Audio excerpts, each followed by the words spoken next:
Some photographs speak for the dead, but their meaning may be elusive.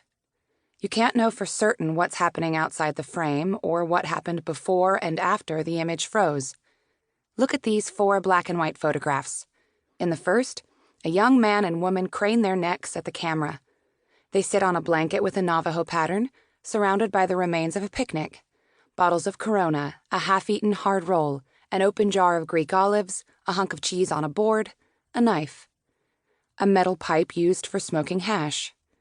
In the upper edge of the frame, beyond the blanket, are meadow grasses and rangy wildflowers. Stalks and blossoms of the wildflowers are entwined in the woman's hair. They have begun to wilt. The couple are in their early 20s, no older. The young man's head seems too big for his body.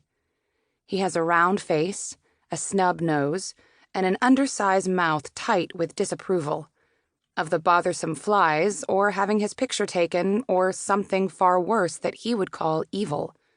The woman's mouth, dark with lipstick, hangs open. Her forehead is creased. She gazes beyond the camera to where something has drawn her attention, pulling her out of the framed moment. She sees it coming and is afraid. In the next photograph, the couple are gone. A creek flows under a barbed wire fence. The angle suggests the photographer has crouched on the bank and aimed the camera low over the water, upstream. Close up, the water is transparent down to the riverbed. Beyond the fence, shadowed by trees, the water darkens and winds across the frame, drawing your eye to the edge. The creek in the third photograph is more narrow, rippling with current as it tumbles downhill.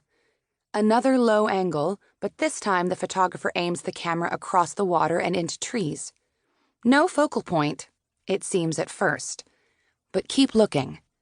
After 5 seconds, maybe longer, your eye settles on a cross carved into the trunk of an aspen. The cross is several inches high, yet no more prominent than the black knots and threads of lichen around it. But once seen, its wrongness stands out. The single unnatural detail in a landscape too wild to be framed. The knife cuts are fresh. The last photograph points down at a patch of forest floor that also looks wrong in subtle ways. Pine needles are unsettled, not packed as they would be after lying together for a long time. The scattering of cones and twigs seems deliberate, like coconut sprinkled on a cake. Despite the unusual fluffiness of its cover, the ground looks sunken, as if the cake had fallen while baking. No marker distinguishes this spot from any other on the mountainside. The photographer has led you from the border into the heart of nowhere, trusting you'll care enough to follow the trail.